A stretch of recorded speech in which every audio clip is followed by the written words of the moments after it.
Hindi mo siya kailangang hanapin. Hindi mo kailangang tumingin sa bawat taong daraan o darating.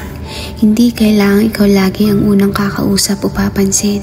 Sa mga panahong nananabik ka sa pag-ibig, huwag mo itong hanapin sa pamamagitan ng mga titig. Sapagkat hindi mata ang nagmamahal, kundi puso na marunong maghintay kahit matagal.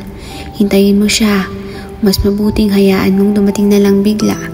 Hayaan mong kumilos ang tadhana. Gawin mo ang mga bagay na magbibigay sa'yo ng saya. Kalimutan mo ang oras at siya. Kalimutan mo ang mainaabangan ka. Hayaan mong dumaloy ka sa proseso, magdaan sa siklo ng pag-iisa at pagmamahal sa sarili mo. Hayaan mong magtagpo kayo sa panahong hindi mo inaasahan. Sa pagkakataong hindi na sumasagi ang mga salitang ito sa iyong isip, kung kailan hindi ka nasabik pang umibig, dahil sa wakas, sa kanya ka naiibig, hindi lamang sa konsepto ng kilig.